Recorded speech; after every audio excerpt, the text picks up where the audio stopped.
When gone am I, the last of the Jedi will you be. The Force runs strong in your family. Pass on what you have learned. Yoda. He started off as a film student, a storyteller, and went on to launch one of the world's best-known brands and change his industry. The Force is strong with this one. Let's see what we can learn and pass on from the life and career of George Lucas on today's Straight Shot Marketing Podcast. You really want me to talk like Yoda in the beginning? Maybe? Welcome to Straight Shot. Marketing is everywhere. It's around your life, from what you eat to what you wear and where you go. It is a vital part of any and all business. Let's discuss the world of marketing and business as it influences everyday life with the staff of Atlanta marketing agency Reformation Productions and guests as they give it to us straight. Get ready. Take aim. Steady. Welcome to Straight Shot. Welcome, everybody. Today, we are helping to celebrate the release of the latest Star Wars film, The Rise of Skywalker. Woo! Which I am confused by. Didn't we already see The Rise of Luke Skywalker? Wasn't that like the first 3 movies with Luke? I mean, he was in... Oh, and then also the next 3 movies with Anakin. Oh, but now it's a girl named Rey. It is the Skywalker franchise. It is the Skywalker soap opera saga. The whole thing is about the ups and downs of Skywalker. Are you excited about the new movie coming out? I'm extremely excited. He's extremely excited. Okay, well, Zachary, you're a big Star Wars fan, right? Well, I grew up with Star Wars. Yes. So I remember seeing the second movie, Empire, in the theater, playing with all the toys in elementary school and reacting to the changing of the name from Revenge of the Jedi to Return of the Jedi. That's the third movie. Because it was a big deal at the time. And I've taken my son to every single film that's been in the theater thereafter. So, yeah, I guess. But I'm not like some. Others are much more into it than I am. That's right. And that is our segue. We have a guest with us in the studio today, a Star Wars fan and collector, a UI UX designer that has worked with us for many years, and someone I consider a close personal friend. Welcome, Mr. Frank Scott, to the show. Hello, hello. Hi. How are you? I'm doing well. How are you? I'm doing good. Are you enjoying the Star Warsy day? I am. That's good. So tell me, how long have you been a fan, and what was your first Star Wars experience? So I've been a fan my entire life since I'm a little kid. My dad took me to Empire Strikes Back. Was my first Star Wars. How old were you? Oh, I see. Okay, 2, 3. Yeah, you would have been. Yeah. You're Yeah, I younger was than I young. am, so yeah. So, but I remember it like changed your world. it changed everything. It made me who I am today. That's really sad. It is, but it is the truth. It is everything. It guided me, my career, everything. It's made me what I am. Just so people at home understand, Frank is a very successful guy, and he would not be where he is without all that technical experience. So anyway, so tell me about your collections. What are some of your most prized? Not all of the toys that are on this table are yours. This is an oldie but a goodie because I love me some BB-8. Actually, that's a newie, but a goodie. Well, it's from a newer movie, but it's not as like... guy. This one is an oldie. Anyways, so what is the most prized toy that you have? I don't think I can definitely say one prize toy. My entire collection is pretty much everything, like from the comic books to the posters to the ships to I have it all. Yes, and how does your wife feel about that? I don't think she feels about it very well. She doesn't like it. Like I had everything. It's funny because like I had everything showcased, as I like to say. Yes. You know, in my man A cave. shrine, if you will. Pretty much. And then I started getting embarrassed because people would come to my house and I've got toys everywhere. Because you're a grown man. Because I'm going to be 43 years old. You don't act a day over 13. But my toys were everywhere. So like, it got to the point where it's like, okay, Yeah. time to put them away. As hard as it is to put them away, Because you don't think of them as toys. I mean, they're collectibles. they're my life. they're So let me get this straight. Kelly's asking you to pack up your life so that it doesn't embarrass anybody. You know, it's just one of those things. It's what molded me into the creative person that I am, and kind of been like almost like a blueprint of everything I've Absolutely. done in life. You are very creative. So I guess that And the techie side. Right. There's the whole, he does web design and so forth. So there's the whole computer side too, which is Animations, very yeah. much sci-fi, if you will. Right. Yeah, so Frank's with us today. Not only is he a Star Wars fan and collector, but he's also in the industry as well. He does UI UX design, which is user interface, user experience. That's a whole nother podcast. Right. It's a web design and function and build out. And he also was he went to school for animation and graphic designer. He's like the world's second greatest graphic designer. Below me, of course. And I appreciate you finally saying that. On film. It is officially documented on film. Frank takes animations and what we're about to talk about very seriously. And not only does he do it for a living now, but it's obviously the reason why he does what he does. But let's go back to the very beginning. How did all of this Star Wars empire building start? Okay, now in this straight shot episode, Yes. I want to take two different angles. I think that these two are going to be most relevant to our audience. So one, of course, is the success of the Star Wars brand, obviously. The second one, however, is the success of George Lucas. Yes. George Lucas was a business owner, just like most of our audience. And what we can learn from his life is kind of what today is going to be about George Lucas. We love you, George. Yes. Well, George graduated film school in 1967 and formed an independent film company called American Zoetrope with Francis Ford Coppola. Coppola discovered Lucas at USC. Now, for those of you that may not know who Francis Ford Coppola is, Shame on you. He is the director of The Godfather, which, like Star Wars, is one of the best movies of all time. So I'm going to make you an offer you can't. We haven't made a podcast about that yet. Not yet, but it's coming. I guarantee it. Everything you need to know about life as a man or businessman is in that movie. How to honor your commitments. I will show you. It's coming. Anyway, so Great. I've opened that. can of worms.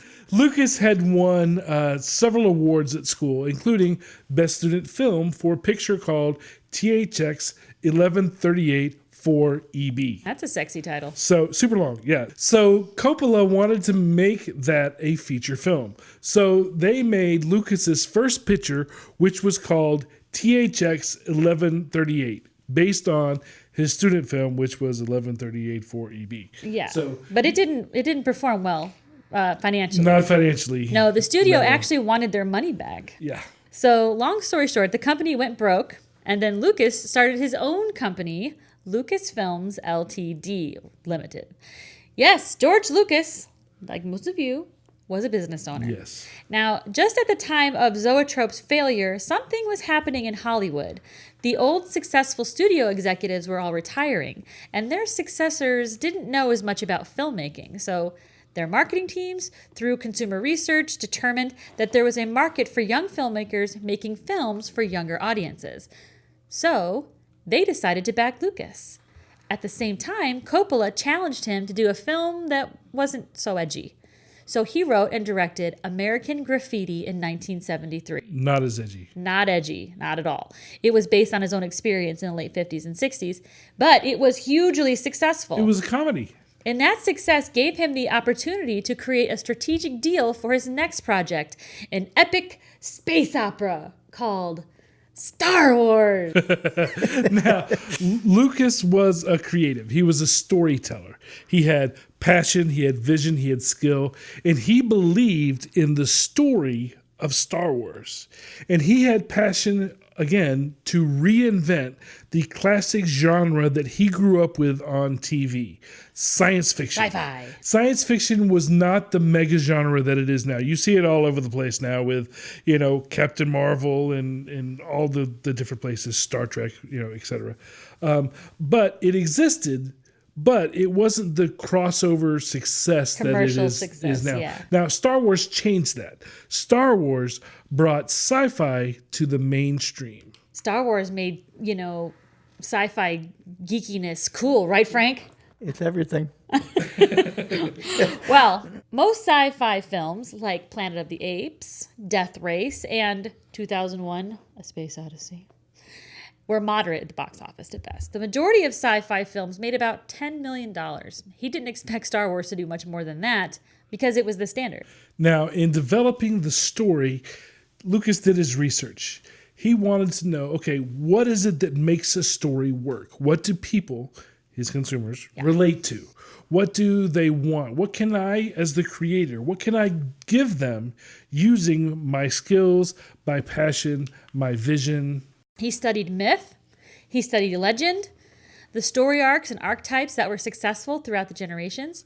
He studied experts like Joseph Campbell and Homer and others, and he found a story that was universal for his audience, moviegoers. Now, there's something to be said about studying those that came before you. That's what we're doing right now, is we're going through history and we're pulling lessons from those that came before us, gaining wisdom from previous successes.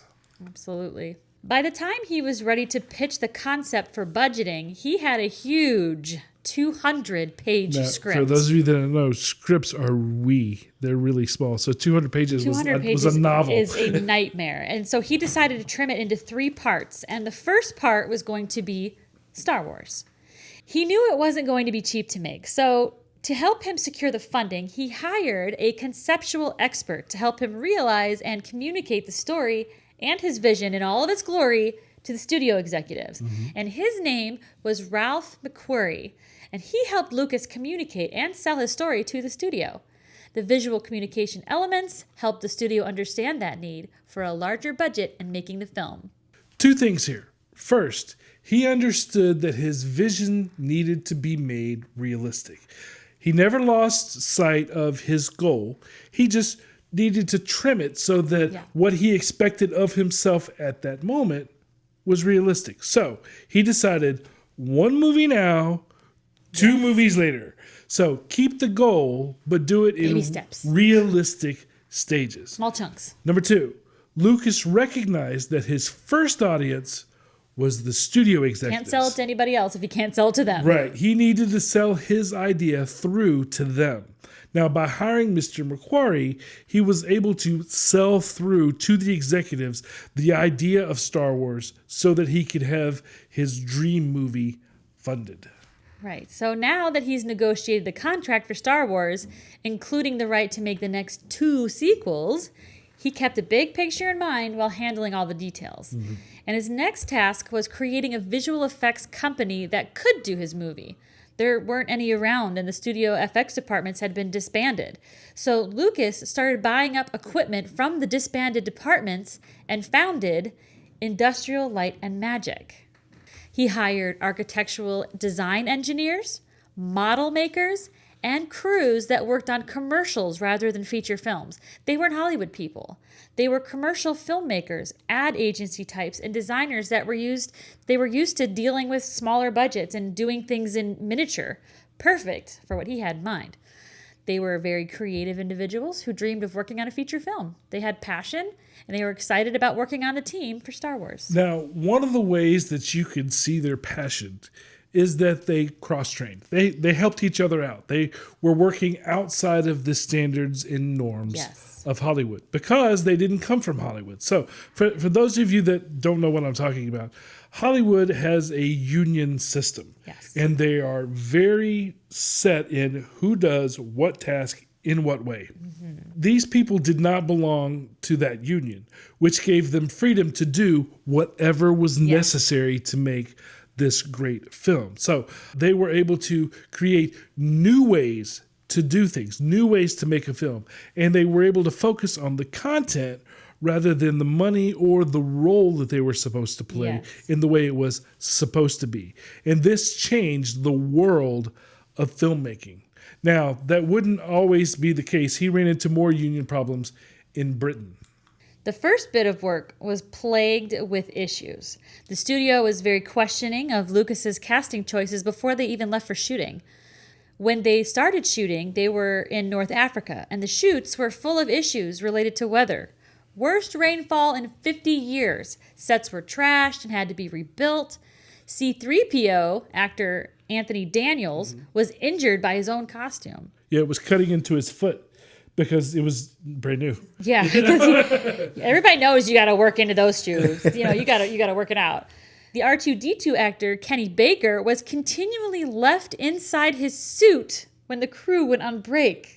You mean there's a little guy in there? Like, nobody's keeping an eye on poor Kenny Baker, who's stuck in the C-3PO suit? That's No, terrible. R2-D2. R2-D2. You see it shaking in the background. Just He's like, beep, beep, beep, beep, beep, beep, whiz, whiz, whatever. So, see, here he is. He's right up here. Is Kenny in here? Poor Kenny. Props kept malfunctioning all the time. Executives, crews, actors, all were not believing in the script, casting choices.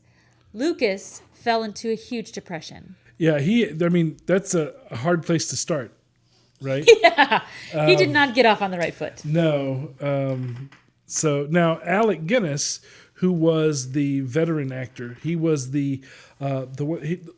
George Lucas likes to work with unknowns because then the audience doesn't know who it is. They have an easier time to believe the character. But he always has one guy that is a veteran actor that's well known. In the later movies that he made, he had more than one guy.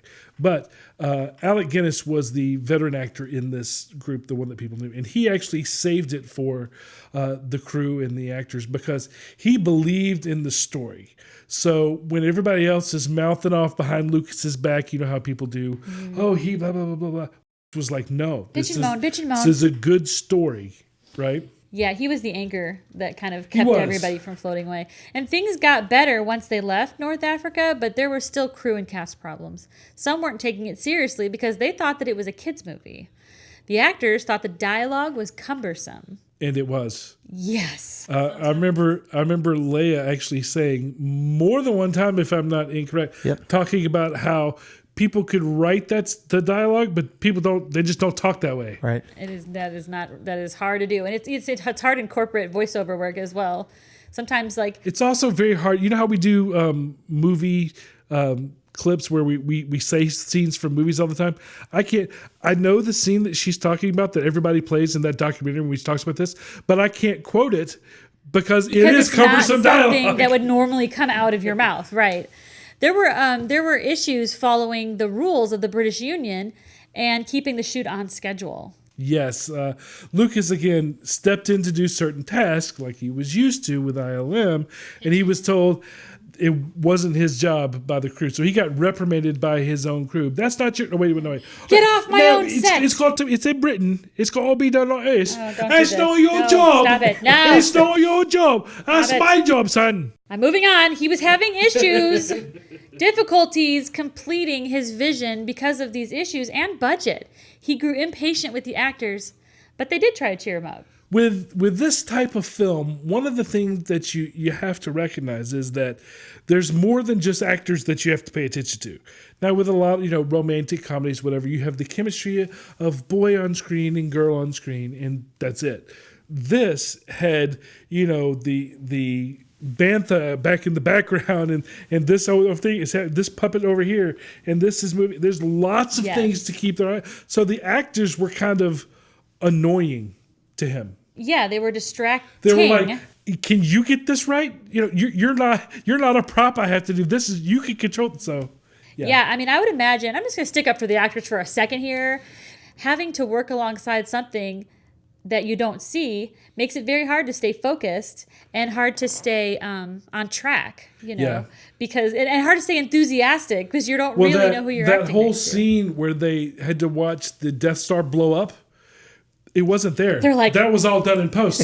So they're like, wow. Oh, she, heartfelt pain, etc. There's nothing there. And like one's looking that way, one's looking that way. They don't know. The actors would later give George Lucas props for staying the course and keeping true to his vision and keeping things on track. Now at the studio, so those are problems on set.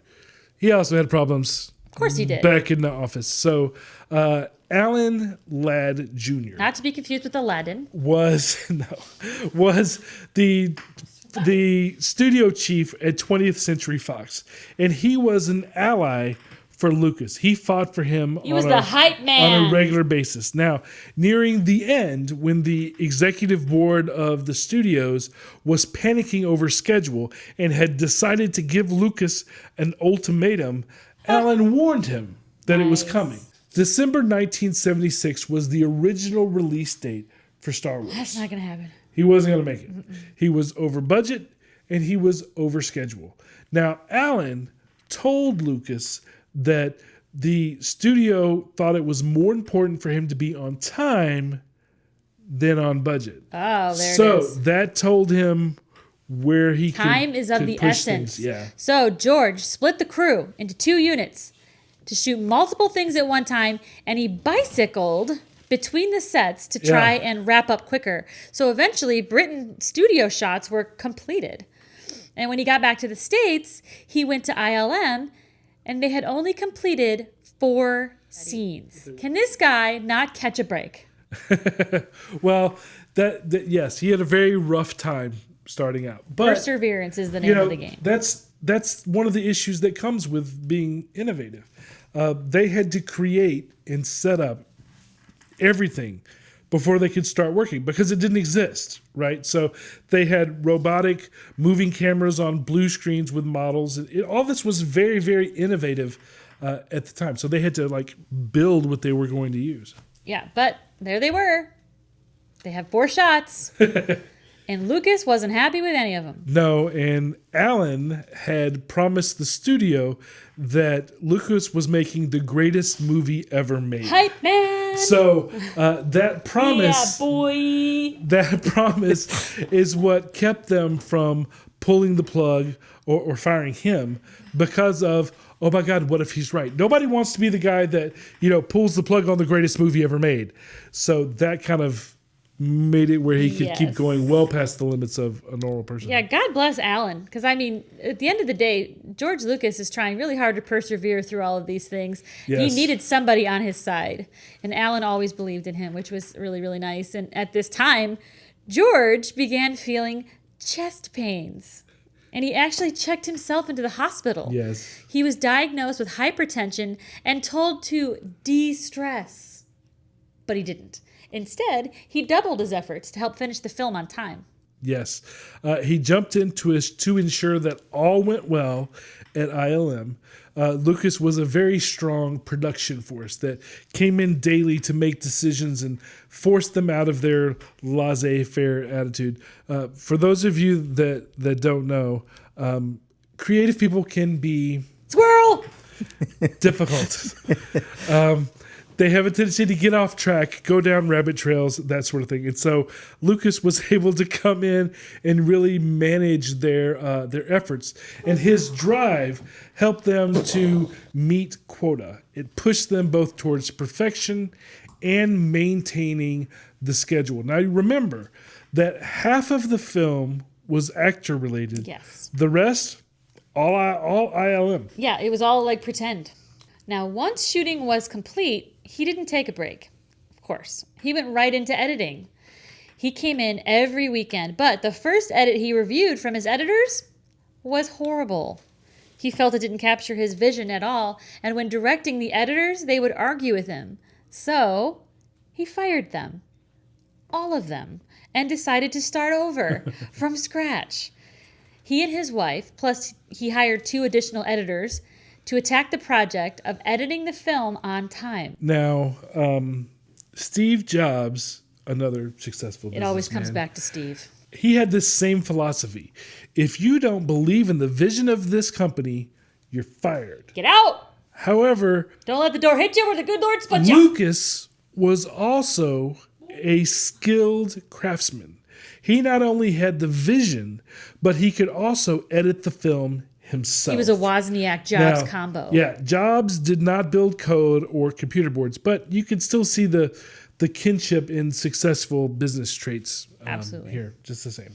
So not the film, but a limited promo trailer was released Christmas of 1976. See, something happened in 76. It had no or very few special effects and absolutely no score. That's because of ILM. Yes. A new release date was set for the summer of 1977, and the editors raced to meet that deadline. Now, Lucas had personally edited together aerial dogfight footage from World War II.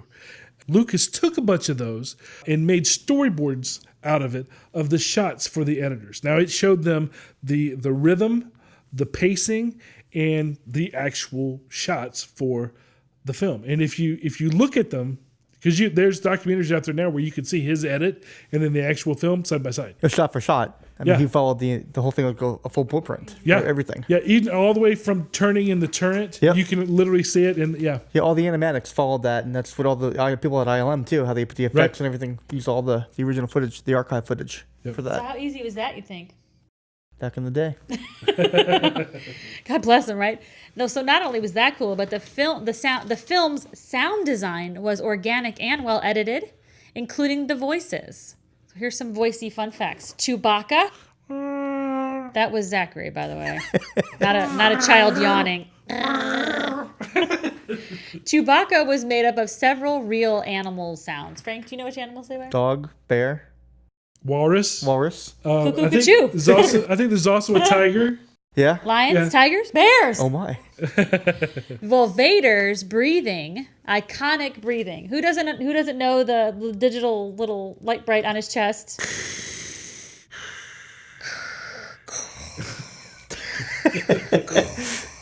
Yeah, that's a scuba mask. That's right. That's the sound designer in a scuba mask. Designer in a scuba mask. And even the lightsaber, they had a guy hitting a metal rod against an electric fence. To make really? The lightsaber sound, yeah. Even R2-D2 was 50% voice of the sound designer making noises and 50% synthesizer. Now, you would think that a droid, right, a robot, This'll do. would be all sound effects. But it wasn't. A lot of the parts that were conversational, I guess, if you will, was the sound designer actually making noises in his microphone. I like it when when R2 slides across the ship. He's like,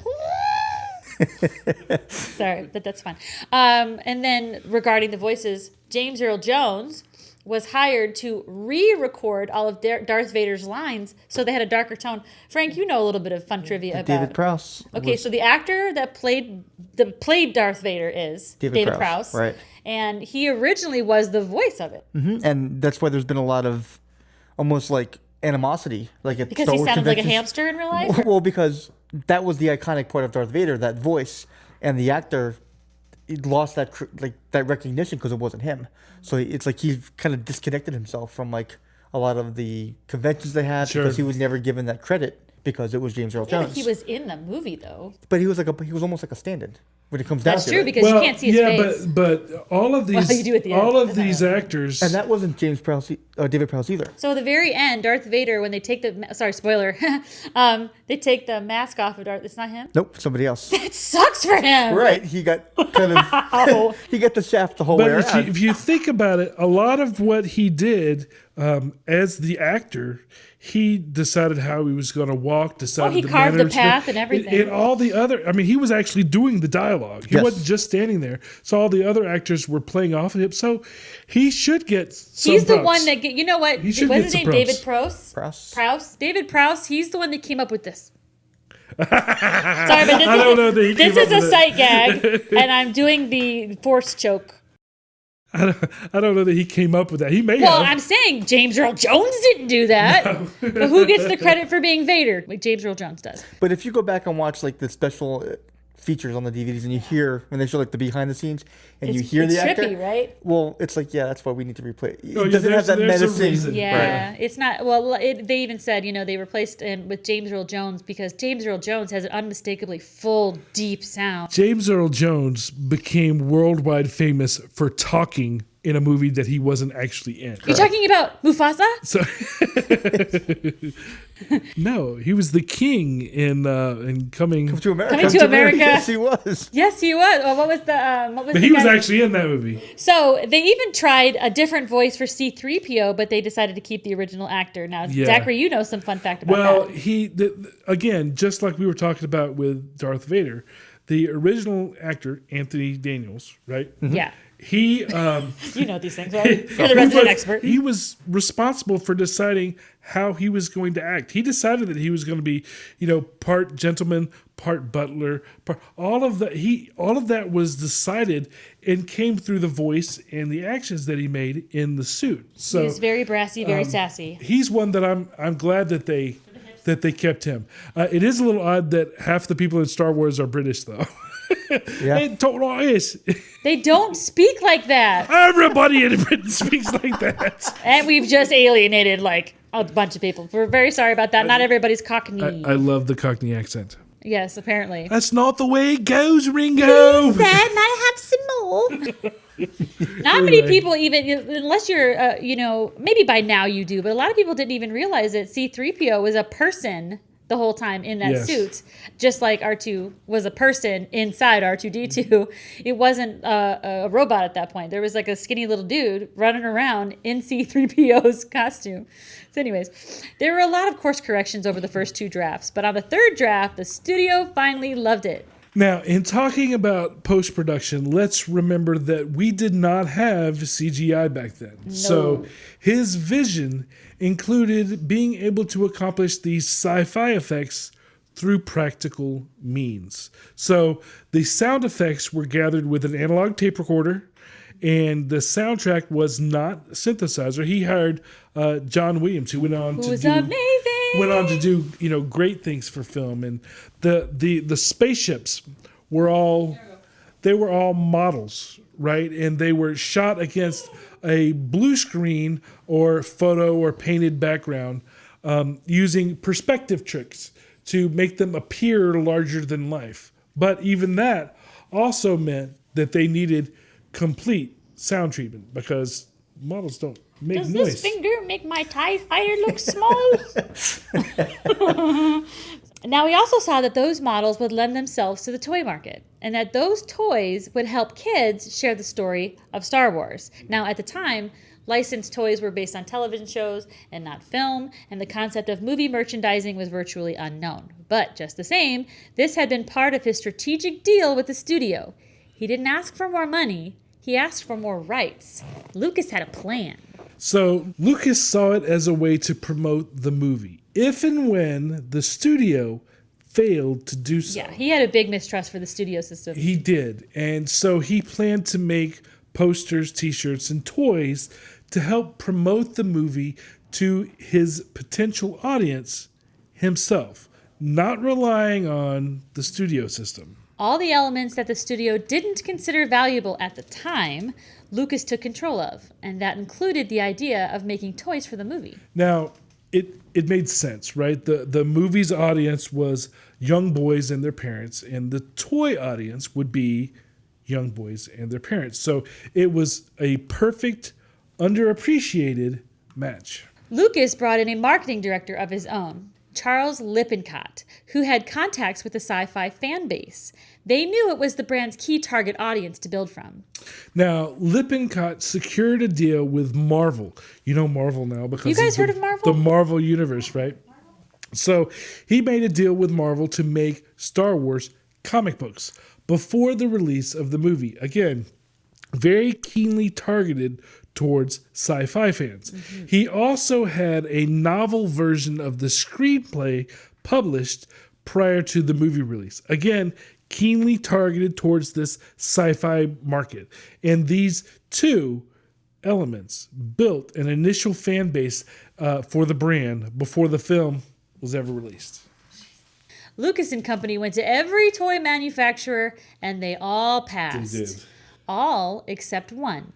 Kenner Toys. So Kenner saw that Star Wars was toyetic. That's a term created by Benny Lewis of Kenner. I'm going to look up my Urban Dictionary on that one. What that means is that it had that special something that makes successful toys. Yes. And so because he said, pronounced Star Wars as being toyetic, they were all in. Now, we'll talk a lot more about the toys shortly when we get into the story. Okay, so back to our timeline. The movie is ready, but no theaters wanted to book the film for the summer of 1977. Can you imagine going through that? You're getting yelled at because the movie isn't ready. And then it's ready. Yeah. And then it's ready and nobody wants to book it. He literally almost had a heart attack trying to get this on film. The company made and distributed a beautiful picture book to sell it through to theaters, but it wasn't having an impact. Yeah, that's B2B. Yeah, there was no media coverage to promote the movie because there hadn't been anything for the media to review. They were still editing right up until the end. Yeah. So 20th Century Fox took a risk and made it to where theaters couldn't book The Other Side of Midnight, an eagerly anticipated studio release based on a best-selling book. Who cares? Unless they also booked Star Wars. And theaters took the deal. Star Wars started to book in theaters. However, as May 25th, 1977 approached, they braced for the worst. Has anybody ever seen this, The Other Side of Midnight? I never even heard of it. Yeah. I have no... And No I didn't even idea. know this whole piece about Yeah. Star Wars making them... Or the 20th Century Fox Are making you them... learning new things from this podcast, Frank? It's blowing my mind. Is it? It is. Wow. Okay, but like I said, fellas, wrangle it in. May 25th was approaching, and they were expecting the worst, but the reactions were amazing. Yes. No one had ever seen anything like it. The special effects were so good, so real, it was revolutionary. It was the first major blockbuster in recorded history. Now, that's saying something right there. But Yeah. if you think about it, it was. It's the first of many things Yes. throughout history. It was. It had an amazing response. Ticket lines wrapped all around the buildings. Fans started buying merchandise to brag that they had seen the film. It became cool. Don't worry, Frank. It's cool. Yeah, see? Merchandise became a handshake between fans. Now, to give you some perspective on its success, 20th Century Fox, their studio profit record up until then was $37 million a year. Yeah. Okay. So the studio, their record per year, $37 million a year. Now, the year that they released Star Wars, they reached $79 million. More than that double. year. More than double. Wow. All because of Star Wars. The studio stock price doubled in 3 weeks. Wow. So as a business, that's good stuff. That's good news. Anytime you can double your business's value, that's good stuff. Why do you think that Star Wars was so successful? I mean, the movie itself, why did it make such an impact on you? I think it was like every kid's dream to kind of want to be like the hero, saving the day, you know, fighting Luke with Skywalker? Luke Skywalkers, flying spaceships, like everything, like imagination as a child. That kind of put it all in perspective. Like, I want to be that guy. I want to be in the film. I am that guy. I mean, as a kid, like Luke Skywalker was everything to me. Like that whole saga, it was just lightsabers, like blasters, like that is the Yeah. cool. That I mean, didn't exist around. swords are cool. Swords are cool. Lightsabers are cooler. Right. It was everything. Like every little boy, grown men wanted You're still a little boy at heart, Frank. wanted to have and wanted to do, and I think that's why the impact it left on kids everywhere. It was like It's boys. like your imagination coming to life. Right. It's just everything that you hope and dream like you could do, like fantasy coming to life. Oh. Now let's get back to the toys. This is where that part of the story kicks in. Kenner was signed on just months before the movie was released, so there was little for kids to buy, very limited merchandise when it was released. Now, licensing for movies hadn't been successful in history, which you had mentioned. It was all TV based. So Kenner didn't necessarily believe in Star Wars. They were looking to build space toys. They want to make space toys anyway. So they signed on, and when the movie was a smash, Kenner was caught off guard, and they couldn't produce toys fast enough for the Christmas of 1977. Mm-hmm. So they had to come up with a strategy. But before we get into Kenner's strategy, let's give a little more background on them. Okay, on Kenner. Kenner was known for the Easy Bake Oven, the Spirograph, Stretch Armstrong. Do you remember these toys? Did you have this? I had all these. Yeah. Frank has them all here today with us. They're in his car. He keeps them with him all the time. Several toys that we've all heard of and grown up with. They were also one of the first toy companies to use TV advertising nationally. Basic, yeah. Mm-hmm. But even with those names, Kenner was considered a small manufacturer on the 11th floor of the Kroger building in Cincinnati, Ohio. Cincinnati, Ohio. All the big boys had passed on Star Wars. Now, they were small, but the toy industry was booming, right? Barbie, G.I. Joe were the number one toys probably of the day. And like we said, most toys were driven by television shows. Yeah, Kenner produced toys for the $6 Million Man and the Bionic Women series. Did you watch that show too? I did. Absolutely, me too. Now, TV shows were considered good for the toy industry because they released episodes on a weekly basis. And those shows helped promote toy sales. Movies weren't as good because a movie came to town once. That was it. Mm-hmm. So they were considered temporary. And it takes a long time to manufacture toys, about a year from design to retail. Now, G.I. Joe and Barbie were both bigger doll toys. They were like 12 inches. Yeah, they were. Or so, yeah, they were they were big. tall. Yeah. They were bigger than they are now, actually. Were they this big? They weren't quite as large as your Vader. We actually have one around here somewhere that was about as big. But with Star Wars, Kenner knew they wanted to make the spaceships. So having the figures fit into smaller spaceships was paramount. So they made the figures based on a Fisher-Price figure set that had just come out. They were only 3 3/4 of an inch tall. It made play much better and less bulky for the child. Yeah, can you imagine having a big old figure like this big and you had to put it in a Millennium Falcon? That would have been... Size of your whole Which room. they did. Didn't they have a Millennium Falcon that was like... They did have a big one, yes. I don't know that it was big enough to fit a 12-inch G.I. Joe. Frank though, got in it. Just kidding. So, as a matter of fact, in the design phase, they took those same Fisher-Price toys and added modeling clay to develop the prototype for the toy presentation to the studio and Lucas. Now, because of the success of Star Wars toys, 3.75 inches tall is now standard size 1, 2, 3 3/4. for all action figures moving forward. That's why this is the size that you always see. Yeah. So Kenner took their prototypes to get approved by Lucas and the studio. Lucas wasn't there in our timeline. He had gone back to Britain to make that movie, but the studio loved them. Yes. But they wouldn't sign over a check to Kenner. Not just yet. Instead, they started working together under a deal memo, while the lawyers and the accountants negotiated contract points. Bureaucracy. I mean, I don't even know what all that means. Lucas gave them blueprints to the models used in the movies, and Kenner started working on producing the line. Yeah, so even though the lawyers were kind of all tied up doing lawyery stuff, Lucas was like, okay, great, you can get started. Handed them the actual blueprints to what he used in the movie, which is like gold to Kenner. I was going to say, right? like, that's a pretty cool thing to see. In the deal, this deal that they were working under, 95% of the profits went to Kenner, 2.5% went to the studio, and 2.5% went to Lucas. This was a very lucrative deal for Kenner. So they really, really dug in. Remember, Lucas saw this as a promotional marketing strategy for the movie and not necessarily as a separate profit center. But it was too close to the movie release date when they got their deal. Yes. Nothing was going to be in the marketplace in time. So Kenner had to make a strategy. They began to think outside of the box. Yeah, so part one of their strategy involved releasing anything that was picture-based. So bop bags, those of you that don't know what a bop bag is, your father blows it up and it stands about this tall and you punch it. Yeah. So all you had to do for that is put a picture on it. So that's what they're bop called? bags, yeah. Puzzles, games, paint sets, all of that, very little manufacturing time. So those were the first things to come out. However, they are not the most fun toys to play with. The next thing was what's called label slapping.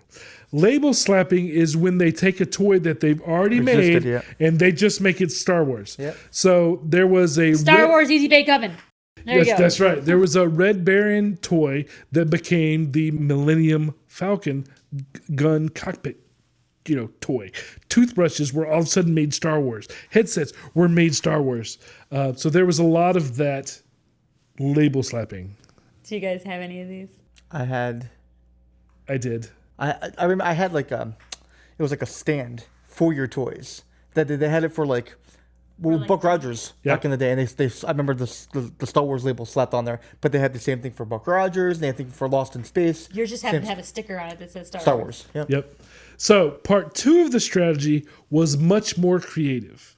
Okay, they released the now famous Earlybird certificate package, which was basically a way to pre-sell toys that didn't exist. They sold pieces of cardboard. They did. Yes. They released an empty box. They were thinking out of the box by actually selling the box. They released an empty box that had a display in it and a certificate that offered them, whoever bought it, the first 4 action figures produced. I had those too. As early as spring of 78. It included Leia, Chewbacca, R2-D2, and Luke. Those were the first The first Frank one. said he got one of those. He I doesn't had have those. it. I remember. I mean, I must have been 2 years old, Yep. 1 year old. But having, I guess my dad purchased it at the time. But having those, I do too. only to have those I know. now. You know. I know. Okay, so let me get this straight. For those of you listening at home, Frank, you have young kids as well. How much do you think that it went over when your kid rips open a package and sees like a promissory note that says, "Yay, I promise to give you a toy later." My kids would be so upset, and they would blame me. Why would you, Dad? Why Yeah. would you? Like you messed with them somehow? Absolutely. Like it's like here, surprise! Here's an empty box. So you wouldn't think it would work. No, It did though. I know it was ingenious. It worked. Yep. It worked. But they were so late that some toy designers could be seen at the movie with pad and paper to try to rush out the toy designs. They made some mistakes, like Snaggletooth was built to the wrong scale and wearing the wrong colors, a collector's dream. Yes, but Kenner sold 22 million figures a year when Star Wars came out. So sales jumped up 40%. I remember very clearly in my childhood, I was in early elementary, and all of the kids had these toys. And because I remember I was older than you, so I was in elementary school where you were still below Baby. elementary school. Right. But kids would bring these toys to school, and they would play with them. Now, I also remember. And whoever taught at Atkinson Elementary School in 1978, 79, you took my Darth Vader in class. Those of you, if you know me from my childhood, you know who this person is.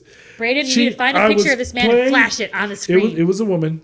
I was A woman, and flash it on the screen. I was playing with my Darth Vader in class, which I know you're not supposed to do, but she took it and she put it in her drawer and she said, "You can have it back at the end of the year." Kept it for herself. And I went back at the end of the year. It was gone. Wasn't there anymore. Because she gave it to her own kids. Gave it to her own kids. So Probably worth $10,000. millions now. it's a nice little Christmas present she stole. Okay. After 2 years, they were still operating on the deal memo. When the studio finally got around to finalizing the deal, Kenner had the upper hand and negotiated intergalactic rights for life with one stipulation. Let's just pause for a moment. Intergalactic. That's literally the words that were used in the contract. The lawyer thought it was funny. So yeah, Lucas didn't think it was funny. No. But anyway, go ahead. Intergalactic rights So for there life. was a stipulation. Yes, they negotiated intergalactic rights for life with one stipulation. They had to sell enough toys each year to pay Lucas a minimum of $10,000 in royalties or just cut him a check. Yep. Now remember that. It will be key later in the story. Yes, more to come on that little tidbit. Yes. Now, why did those toys do so well when they had never done well before? Frank, what do you think? I don't know. I think it's just the success of the movie. It's like everyone wanted a part of that movie. Yeah. Everybody wanted to play with their own figures. Yeah, well, like I said, there was a bragging rights when the movie first came out because it was difficult to get in because it was such a blockbuster. You got a high. And I remember my friend had a Millennium Falcon as a kid, and I saw that ship, and I was so like, jealous Green with and envy. envy that he had that ship. I remember begging my parents, "I want that ship so bad. I want that ship." I never had it. It was like I think $100 at the time. In 1980. They were like, no. big money. But those toys, it's like you saw your friends had it, you had to have it. So and there it was a the bragging competition rights. factor Yep. for sure. Now, a sociology professor in Illinois, Those fancy folks out there in Illinois. he teaches a college class on Star Wars. He may be Yes, a he bigger geek than you, does. but his name is John Tenuto, and he says that toys worked so well for the movie because, unlike sports, you can only imagine and play Star Wars. You can't actually go to a game. Whereas sports, you could actually go to a game and get that fulfilled. Right. With Star Wars, you can't. So people began collecting the toys to be part of that universe that they loved, and merchandise was the only way to do it. Right. And I grew up, actually, right near where this guy teaches. He teaches at College of Lake County in Grays Lake, Illinois. Shout Chi-town. out! Right.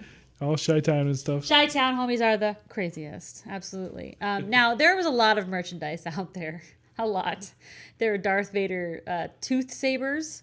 Yes, that was Toothpick dispenser. It was a toothpick dispenser. There's lunch boxes. The metal lunch I boxes? had the lunchbox. I did too. The metal All the ones? metal lunch box. God, They still have them. What I wouldn't give to have that same one today. They actually probably still do. I mean, it won't be as cool and rusty as it was back then, but I'm sure they still have. They have the original light. I had all my figures in the lunchbox.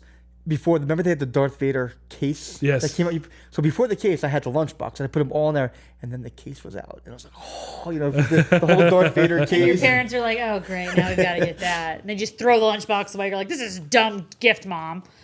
Well, they also had ships. Oh, the ships. Lots and lots of ships. We have ships. We have Pez dispensers, Yep.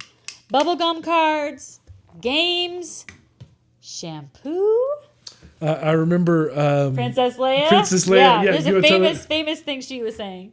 She was in an interview one time talking about how odd it was to see herself as I think somebody had asked her how is it weird seeing yourself as an action figure or whatever, and she was like, yeah, it's a little strange. She said, especially when you see your face all over all sorts of things. For example, her face, her body is head. is like on a shampoo bottle where to get the shampoo out, you actually have to twist her head, Twist her head off. remove it, and then liquid comes out of it. And she was like, she was making comments about how it's just really strange to have toys where your head actually comes off and things like that. That's what I remember about it. But anyways, it was so lucrative that there was a counterfeit market. Yep. Cheap toys, imposters, companies like Uze, that made Star Wars, quote, toys. Stars Wars. Stars Wars? Stars Wars. Oh, Stars Wars.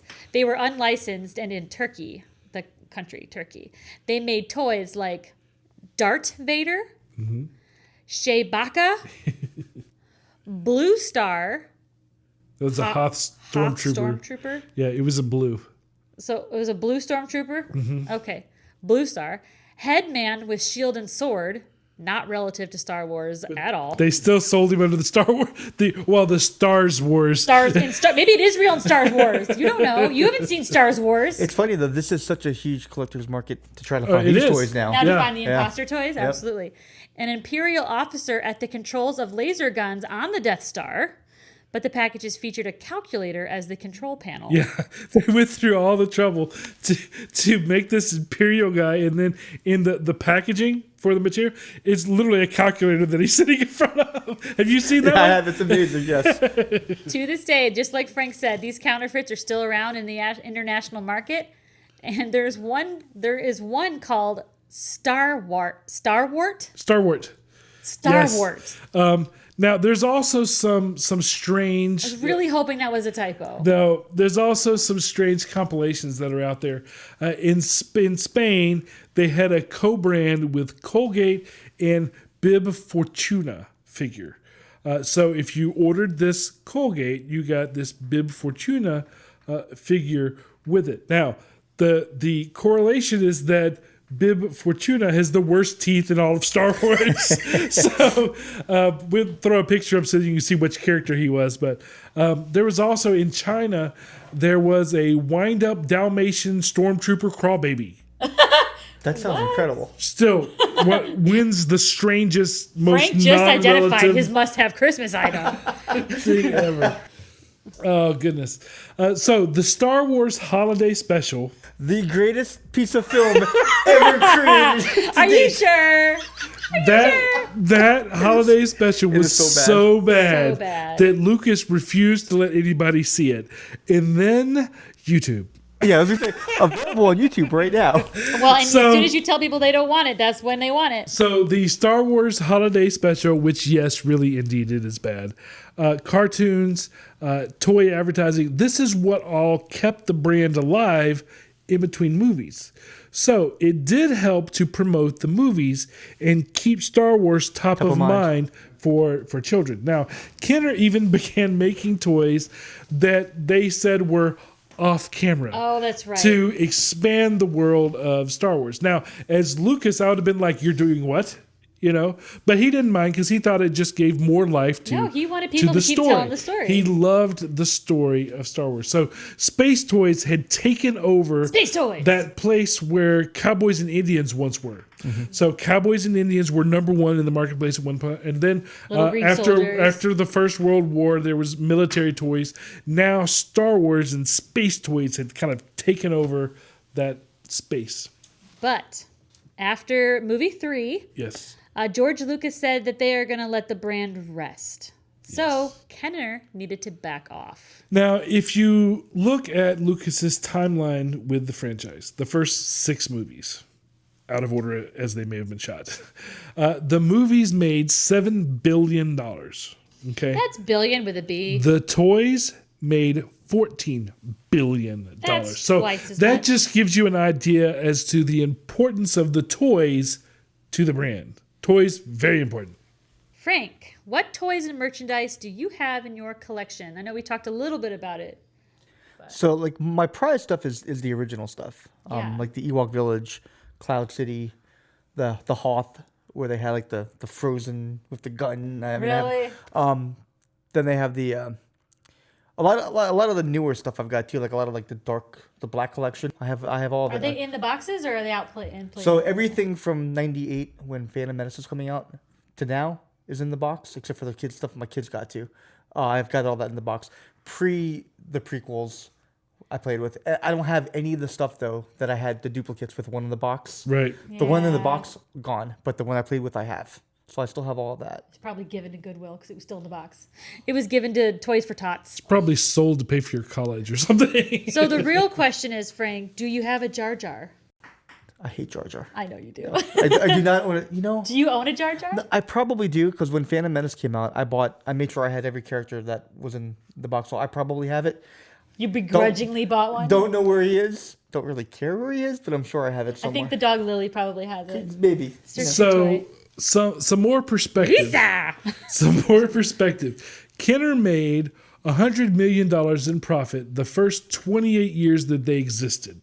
Okay, between 1947 and 1975, profit. they made that same amount in 3 years because of Star Wars. That's insane. 75 through 78. Star Wars. Star Wars was indeed Toyetic. Now, Kenner went on to make Strawberry Shortcake, Mm-hmm. Care Bears. Love Care Bears. I'm Just sure gonna throw that out there. I had those too. I liked Care Bears. Care Bears stare, Frank. Play-Doh. Yep. They acquired Play-Doh, I think. I'm just checking to make sure Frank doesn't spaz out about Play-Doh. I like Play-Doh. Yeah, Play-Doh. good. What about DC comic figures? Not a fan of DC that much, believe it or Really? not. Okay, all right, whatever. They were well known for movie figures for Ghostbusters, Terminator, Jurassic Park, Alien, Waterworld, Small Soldiers, and so many more. Yeah, so kind of after Star Wars, people went, oh, we can make movies after movies now. Movies can sell toys. I And remember so- when the Ghostbuster thing was huge. That's basically my generation when Yeah. Ghostbusters blew up. Yeah. Tonka bought, remember Tonka toys? trucks, Tonka right. trucks, yeah. They bought Kenner. Yes. And then Hasbro bought Tonka. So Kenner was kind of being supported by these sponsor parent companies, right? Nice. Then eventually Hasbro closed them. Boo. So Kenner no longer exists. Kenner had changed the face of action figures, and the industry built on their work. Now, later, Hasbro would use their name, because they still own the name, even though they closed down the company, as a way of re-releasing vintage Star Wars figures. So now you can go and you can find buy the original stuff. the Sand Yeah. People and all of that, but they're re-releases, so they're not as... But they still have the Kenner name on them. I think is really cool. They do. They Yeah. do. And I actually have one of the reproductions of the Darth Vader that I brought with me today. Oh, really? But it's the original. Yeah, but it it's, has but it's Kenner new. on the bottom. Yeah. This one? It's not that. This one might not be 3.75 inches tall. Although we have that guy too. I have the big one like that. My sons have that. Yes, he's got a light bright on his chest. Let's take a minute to hear from Straight Shot's sponsor. Guys, Reformation Productions sponsors our podcast. We work for the agency. It's our day jobs. And we are superheroes at night. Okay, sorry. And we're thankful for them for being allowed to bring you the show. If you'd like to be a sponsor of the show as well, please reach out to us at straightshot.net. On to the sponsorship. Straight Shot is brought to you by Reformation Productions, a full-service marketing agency in Atlanta, Georgia, helping companies promote and communicate their business in the most efficient and effective ways possible through straight line marketing. Find out more by visiting reformationpro.com or call 678-825-8086. Reformation Productions. Think in straight lines. All right, now back to Lucas's story. We jumped off our timeline a little bit. After the first film, he obviously had tons of support to make the next two pictures. Star Wars cleaned up at awards shows. Ironically, it did not win Best Picture. Can you believe that? Yes, usually Number one best-selling movie, it didn't win Best Picture. it's ahead of its time. But that always happens, though. It does. I'm not surprised at all by that. But it earned more money than any movie in history, and George Lucas would be calling the shots moving forward. And that's how he saw his success. He said, now I can make the next two films independently of the studio system. He didn't like the studio system, like we said. So he didn't mind them distributing it, but he didn't want them to control the creative and tell him what he could and couldn't do. Right. So he financed the next picture without them. Yep. He went to a bank with the clout of Star Wars and borrowed the money. Right. Nobody does that anymore. We actually went to the bank for a business loan. He says, I don't need you. I can do it myself. He received twice the investment budget as the first movie to make Empire Strikes Back. Now, he didn't want to direct the movie because he didn't want to end up in the hospital again. Remember all the stress that's involved with that responsibility. So he hired Irving Kershner. Is that how you say the guy's name? Yeah. Lucas did write and produce the film, but he had Irving do the directing. Yeah, Lucas invested profits into Lucasfilms and ILM and moved to a new building, and they set out to top the first movie. They were motivated. He had a team, the process, the systems, the buzz, and the support. Things were much better than with the first movie. He started by shooting in the snow of Norway as opposed to the deserts of North Africa. I see an opposite thing going on here. Yes. I mean, he's just like, what can I do differently? How about that, for starters? They had better compositing because technology continued to grow. They had respect from the crew and actors this go around. Nobody was laughing at him they now. weren't questioning it now. Yeah. Yes, but again, they went over budget. He had twice and the over amount of money. schedule. And He had twice the amount of and money. over schedule. Now, this script had a twist. A twist? It had a twist. Twist. And it was kept secret by overdubbing lines in post-production. Don't spoil it for all the listeners. The twist was never actually heard by any of the crew except for the one guy that did it in the studio. So nobody afterwards. knew that blah, blah, blah, blah, blah, blah, twist.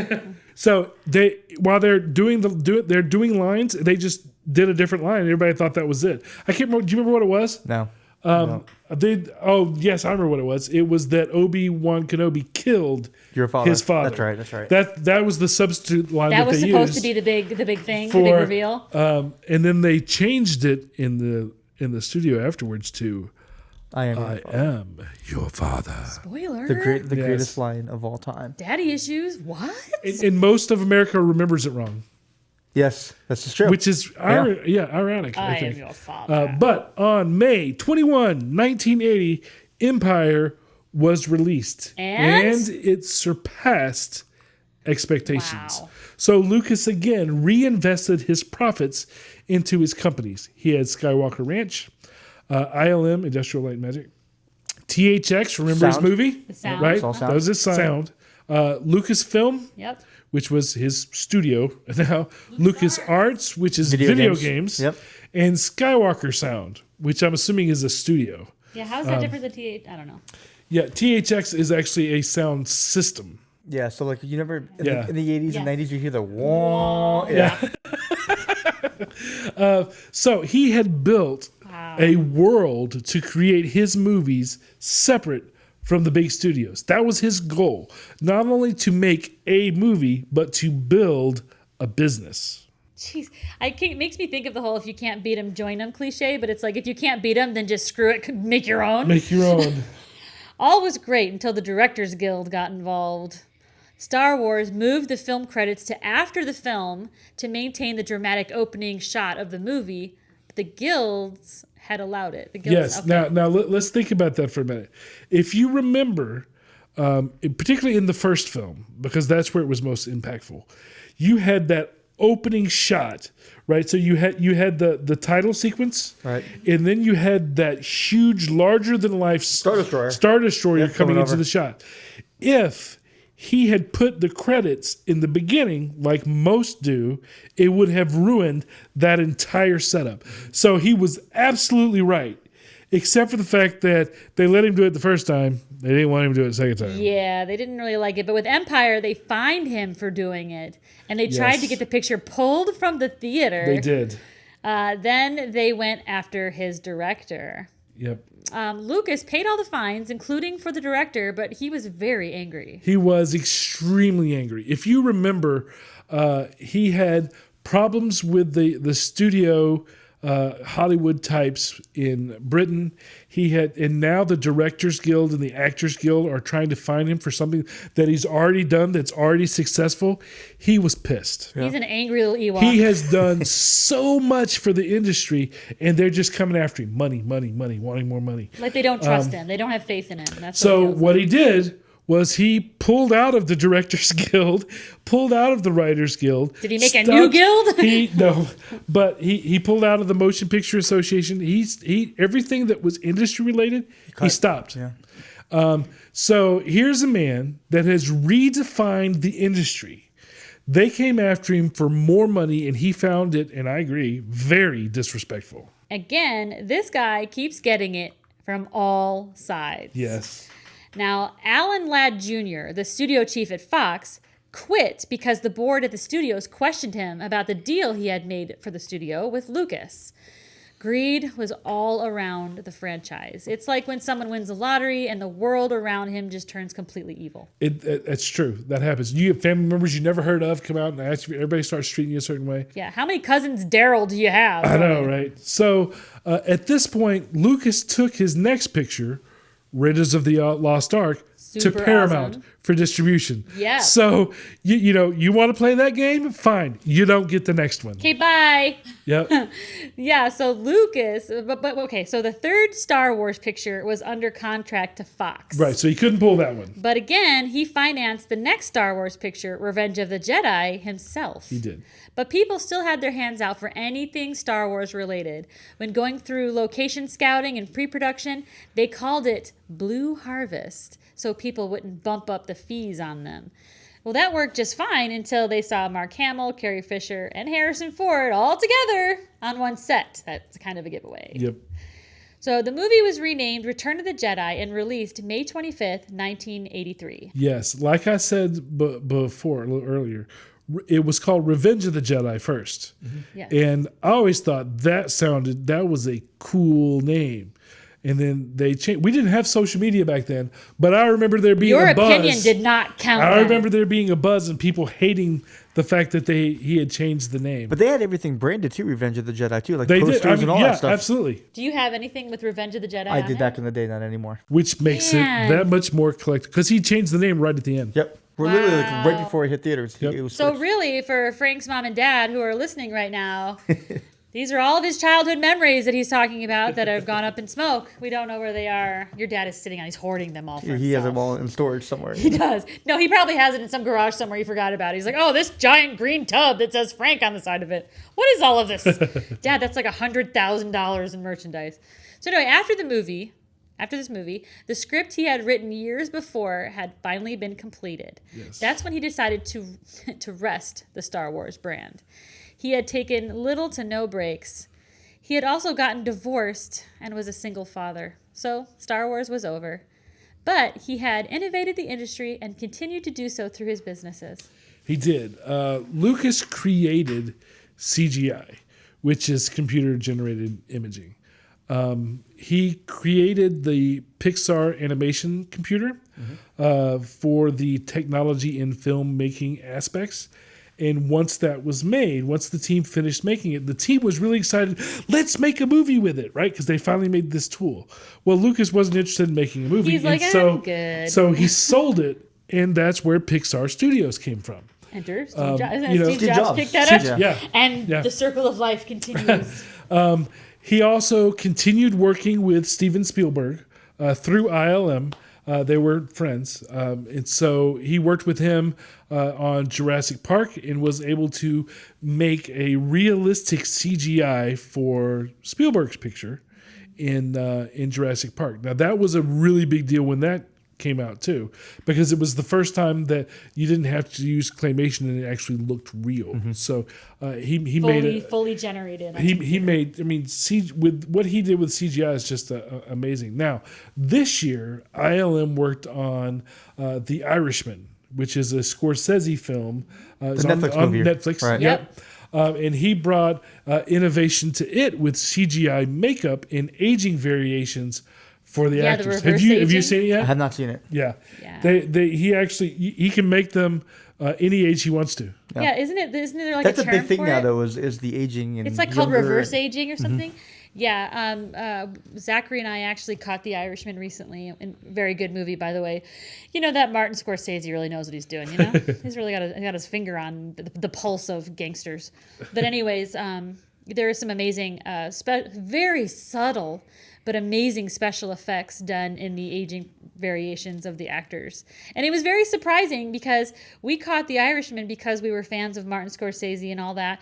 And then having seen the direct connection with what we're working on in this podcast, it was really cool to see that they were even using revolutionary cutting edge technologies in The Irishman. So it's still evolving. Yeah. He's still going after it. Still changing the industry. Yeah, because as some of you might remember, in order to have CGI, and Frank, you're better at the terminology than I am with this, but you had the little balls on your face, and so you'd have to act alongside somebody who was standing there and for the motion capture. the little, and those for the lay people at home that have no idea what we're talking about, those little balls that they stick all over the place, that tells the computer where to focus in on it and where to pin certain things. You know what's crazy though is like from the Star Wars fans' perspective too is like George Lucas, created this industry, innovation, all this great stuff, but now the backlash where everyone in the new Star Wars fans wants to go back to puppets and they want to go back to the practical effects. It's like it's come full circle where he's created this great thing, but the backlash. That's because there's always going to be a need for vintage. For people just like. It's like people they grasp onto what they know, Right. and even though the CGI is fantastic, they want the puppet. They want the Yoda ear, the puppet moving like it. Yeah. You can't mimic that in No. CGI, and that's what the fans want. Man, you're making me think of the puppet ear. Now that's all I'm thinking about. But yeah, the thing in The Irishman is now the CGI has evolved to where you don't even have to have the little motion capture beads on the face anymore. Yeah, you just did. I did. For and I'm not going to spoil it, but we just did it's coming up if you are a fan of the show and you've signed up for our newsletter, you're on our social you will media. get a copy of some video that Jennifer just finished using the same technology. Motion capture. Yeah. So again, if you want to receive this, I am not George Lucas. seriously, you have less than a week before this goes out. But dial 90210. Send the word Reformation to 90210. People don't know what dialing is, sweetheart. So text the word Reformation to 90210 to sign up for the newsletter, or you can go on to straightshot.net and sign up there, and then you'll get a copy of the newsletter. We'll probably also put it on our social media. It'll definitely be on the Patreon page. So Back to our timeline. yes. We keep veering from the timeline. Seeing how far the technology had come by the late 90s, Lucas decided to remaster or recreate the Star Wars trilogy using his newer technologies. And these were fuller versions to complete his original vision. Horrible. You don't like them? No. I'm like, what is that noise? So you can see this thread throughout his career. Innovation in how movies were made was always at the top of his list, following closely with his love for Star Wars. Now, he has continually remade and remastered. The first time I thought was okay. Frank The first disagrees. remaster was. Well, the The remastering fact was okay, that the but fact that he kept doing it and kept doing it and kept doing it. but it's almost like he's Like kind now of, we have Hayden Christensen in, on I Endor. can't take it. It's too much. Yeah, No, this stuff gives me heartburn. Like I remember I was in college. It was '90s when they redid the re-releases, and they released Star Wars, Empire, and Jedi with all these new CGI scenes, and I'm like, what are they doing? Like I It's get too like cleaning up. polished? Well, I get some of the stuff because the technology wasn't there, like cleaning up Right. underneath the hover ships and stuff like that. Clean that up, that's fine. But don't start adding these, like in Jedi when they add that whole musical number in the Jabba the palace. What the heck are they doing? Like, no, like it's like he's always trying Stop to. messing with my past. Don't touch my childhood. He's trying to keep on perfecting, and I get Right. it. I mean, he's an artist. He But wants. there's to a make reason why, even Da Vinci or Pablo Picasso, you step back from the painting. You don't keep messing with it. Yeah. No, but he started tweaking it, and I'm like, it was exciting to catch it in the theater again. But then you're seeing all this new stuff, and you're like, it's like parts of me are dying. I'm like, don't add that. Don't do that. Don't do Yeah, that. I can see that. Making it too polished. It's too much, Too perfect. and then almost kidifying, if that's a word. Oh, the yeah. films too. Yeah. Yeah, I understand what you're saying. Making it more colorful, making it more cartoony. But whether you liked it or not, it was very successful. Of course. Well, anything Star Wars, they can release it 9,000 times, and it will sell 9,000 times. Doesn't matter. It will. And after the success of the trilogy's re-release, he was feeling the Star Wars love, and now that technology had caught up, he decided to make the next 3 prequel Star Wars movies. Yes. He did it for the love of Star Wars, for the fans of the story, because he now thought it was possible to go back and tell how Star Wars started. I think he wanted to see how the new technology that he made Yeah. could be used within Because Star people Wars. like Frank were screaming at George Lucas to stop touching I his childhood. think that's what drove these movies more than anything. I agree with that too, but also it was more of a showcase of like what he's able to do. Now Right. I hate the prequels. I like the I am last not one. a fan either. I was Not a just going to fan. ask you how you liked the first 3 movies, or the next 3. I don't like them, but from a technology perspective and what they were able to do industry wise, it's fantastic. And nothing again, it's taken it to a level where nothing's been done like this.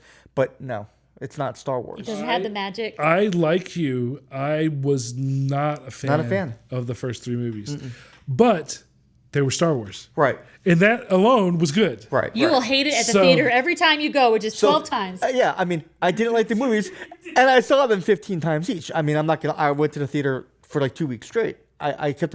Am I gonna like it more? Is it something I didn't catch? And I kept You're on hoping finding it more would grow things. on you. It didn't, but again, it was the Star Wars connection where I'm hooked and I'm gonna see it 50 times. You want to go with us when we go see the new one? So I actually have my tickets for the Saturday You morning already show, have tickets. but I will go again if you guys go. I will. Sure. Go. Of course he will Matter go of fact, again. Anybody that wants to join us, you can go to our Facebook page, and we can start a comment. I have to look at Jennifer because she'll manage it. If you want to meet us there, we'll tell you where we're at, and we can all go just watch it count as me in. That To would be buy your own as a- popcorn, though, yeah. people. Buy your as own a popcorn. straight shot family. So back to our story. By the time that these 3 movies were done, all of the Star Wars fans had gone from boys to men. And these men were collectors. They had children, and they wanted to share Star Wars with their children. I passed it on to my son, a little older than yours. and I did it with my kids. And I have taken him to, because he became enamored with it, and he got all the toys, he got all the books, and I have taken him to every movie that has come out since he's been alive. Our son Jack, he is enamored with Star Wars. Absolutely. as It's well. in his DNA. So I've got 2 of them. Caitlin, my girl, could care less. right, Jennifer could care less. But I the like her boys, too. we go to Star Wars. right. I'm with you. Kenner had been caught off guard with the release of the first Star Wars. They weren't going to make that mistake again. No. And speaking of Kenner, as we mentioned, it had been purchased by Hasbro. So there were all new people calling the shots. And you remember we mentioned that they had the rights to do Star Wars for life, as long as they met one stipulation. Yep. $10,000 per year. Well, Hasbro let it slip. And Lucas started a bidding war when he announced the new movies. Now, Hasbro, knowing the brand power of Star Wars, let Lucas know that they would do whatever it took to keep the business. He knows where his bread's buttered. with that, the new agreement was negotiated much more towards Lucas's favor this time. He now saw the toys as more than just marketing. They were their own profit center. It was the most expensive toy licensing deal in history. Lucas gets an 18% base royalty rate. Now you have to remember, He had 2 before. Luke, he had 2.5. You have to remember, he's not doing anything Right. He's as just, far as making the toys. he's taking from the top. That's it. Yeah. It's his ideas. It's his I'm not saying he doesn't. imagination. I'm not saying he doesn't deserve it. Right. I'm saying he's not manufacturing anything. That's an easy way to wake up on a Saturday. All of this is based on the success of the brand that he built. That he fought for. Like, he dug his feet in and he made sure that his vision came true. Yes. So, with the anticipation of the start of Star Wars toy season before the 4th movie was released, Hasbro set up release toy dates at Toys R Us with special hours in anticipation for the rush. People were lined up around the corner. There was a lot of media hype, a special Star Wars area in most retailers, and no shortage of inventory. I was camped out for all those things. Were you? I was. Were you at Toys R Us? I was. Oh, wow. Yeah, you have to remember, Star Wars after Return of the Jedi was over. And so the whole idea of, I'm going to make another, the whole world was abuzz. Yeah, this Yeah, was nobody huge. thought this was coming, This right? was huge, yeah. Wow. And so what was your experience? Do you remember? I do. I remember camping out 2 days before with me and my friend Steve going way back in the day. What did you Toys sleep R on? Us. I don't remember. I remember just sitting on the curb against the wall of Toys R Us waiting for that. And we did it to multiple stores too. Because each store, like Target did like a special thing and Toys R Us had a special thing. And they all had like unique licensing special packaging. And I remember hitting So all it the was stores. different everywhere you went. Oh, Yeah. wow. Well, then on May 16th, 1999, The Phantom Menace was released. Fans dressed up to go see it, and the brand was alive once again. Did you dress up to go see it? I had a lightsaber. I didn't dress up, but I had a lightsaber. You look like you're embarrassed to admit that. You're like, oh, I did. Have you remember- dressed up for any of them? I have not. I have had my Really? kids, Stone, I believe, dressed up. And then we dressed up for Star Wars Celebration. okay. But That's not- surprising to me that you've never fully dressed up for anything. Not even like a Comic-Con or like whatever. No, I didn't. We were going to do it again for Star Wars Celebration, but then we had the kids do it. We had the full I don't remember the droid's name, but they were all dressed up for the celebration stuff. Man, I would at least expect to see you in like some Leia buns or something. So everybody's dressed up. They're going to see the movie. The brand is alive once again. There's passion in the air. Yes. However, episode 1 was not as popular.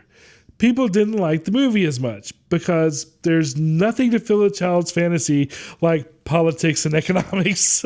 So at this point, Hasbro had way too many toys in the marketplace. There were too many on the shelves, not enough rare finds. They were overcompensating for 1977. But still, the initial excitement that Frankie here just described was enough to make it a huge success. Again, led by the brand and the whole idea of that resurfacing again. Now, the Kenner division of Hasbro was closed in between movies by Hasbro. Yes. However, they later released vintage toys with the Kenner name on them, even though they were gone. Frankie was just explaining that he has one. He has a Darth Vader. One of the re-releases. He has here. a Darth Vader re-release with the Kenner name on it. And after the release of the 3 prequel movies, Lucas again announced that he was done with Star Wars. It's kind of like Kiss, where we're going to go on tour farewell one tour. more time. There's a Yeah. new Motley Crue. We just one more time. There's been some sports athletes as well that have kind of made this claim that they're done with things. But a cartoon series again followed, and toys from the cartoon were very, very popular. Then, in 2012, Lucas sold the Star Wars, Indiana Jones, and Lucasfilms to Disney for $4.05 billion. Yes. Half in cash and half in Disney stock. Now, if you think about that, he owns a big chunk of Disney now. Yeah. You know? Yeah, poor George. Poor George. He's got to kick his feet up now and just wake up on a Sunday and cash those checks. Yep. So, Zachary, what's the straight shot today? What are the lessons that we can learn from George Lucas and his life as a businessman? Well, there are several. Let's throw them up on the screen as we talk about them. Let's do it. Consumer research. Yes. Consumer research is how you make intelligent decisions. The studio marketing team advised the studios to look for younger film directors to make movies for their demographic. And so they did. George researched what his target audience thought would be a compelling story, and then he followed through. So kind of like that, doing your homework through consumer research, number one. Yes. Number two, study the experts of your craft. In addition to research, George studied how others, experts, made compelling stories. I study what companies have done before me. That's how wisdom is gained. Straight Shot is about sharing what others have done or are doing in the marketing industry so that you, our listening, watching audience, can benefit from that. He believed in the same thing. Number three, recognize the importances. Know your limits and hire expertise. George knew that a big budget pitch was necessary to make his film because he had a vision, right?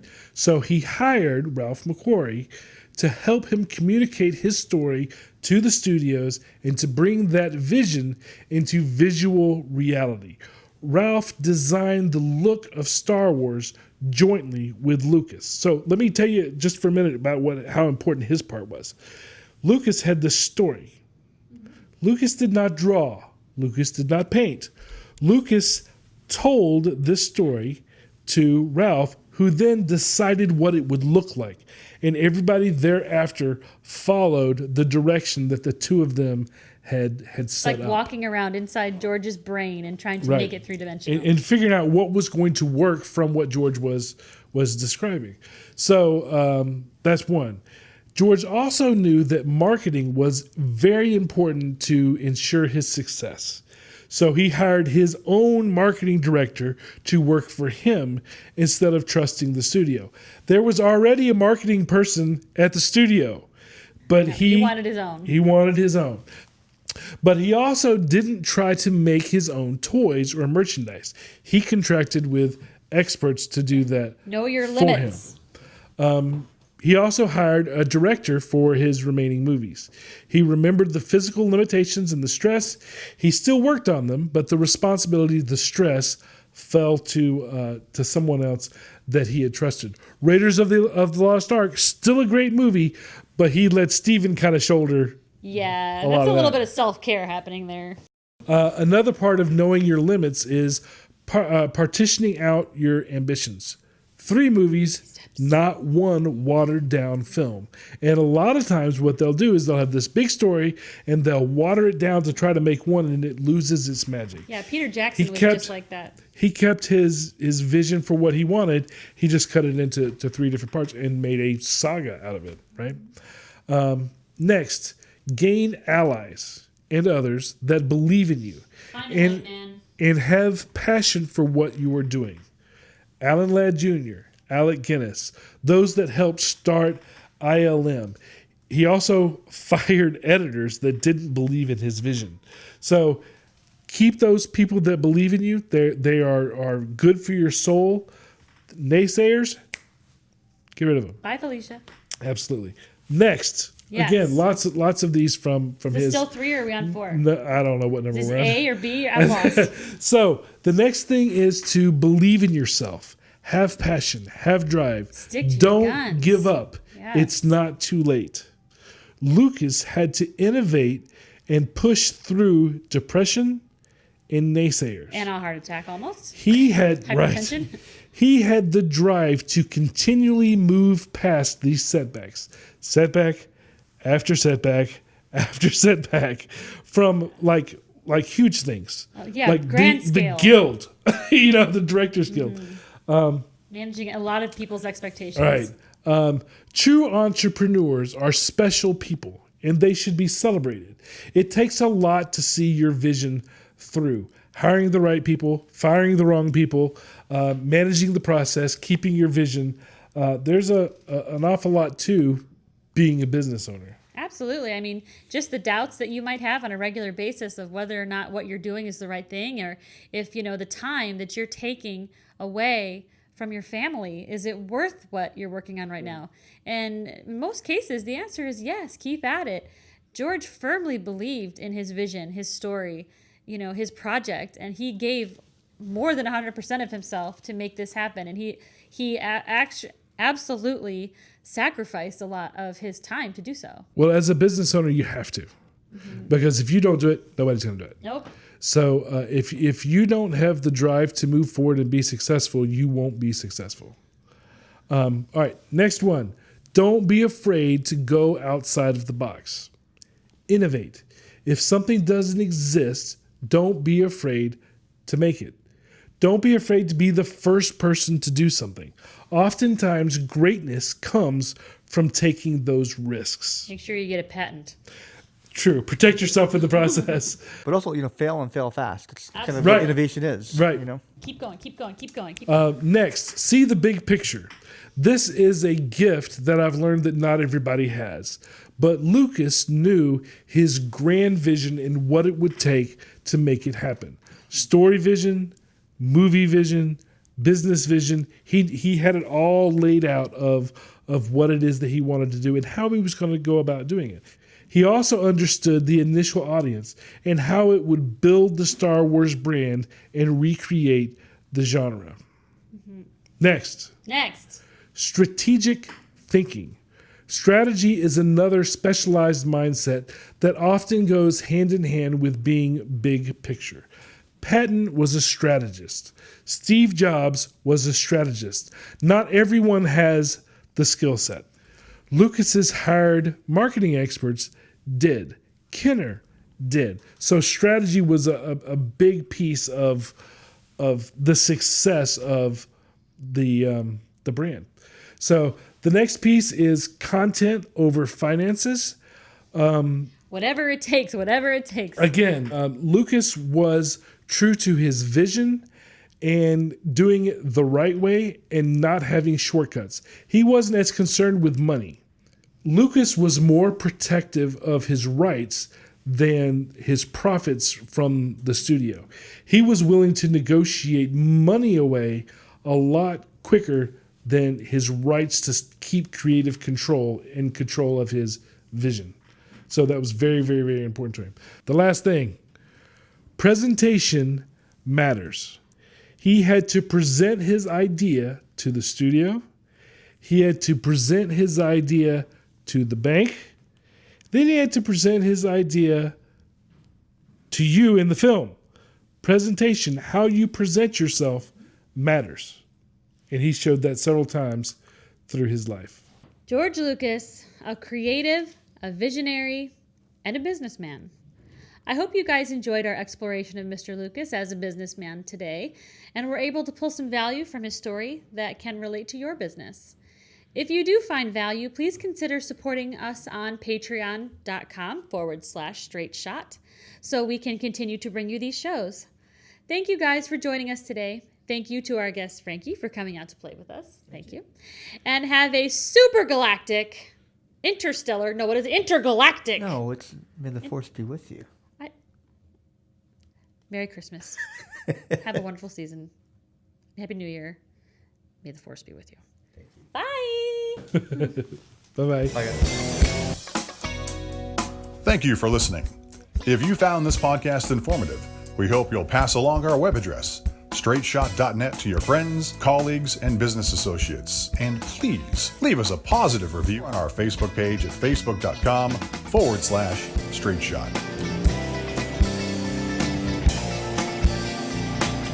If you would like to have your question featured on the show or would like to be a guest, call 678-825-8086, extension 300.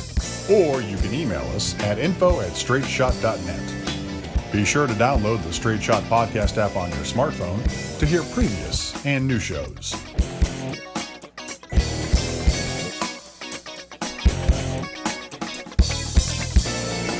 This has been Straight Shot.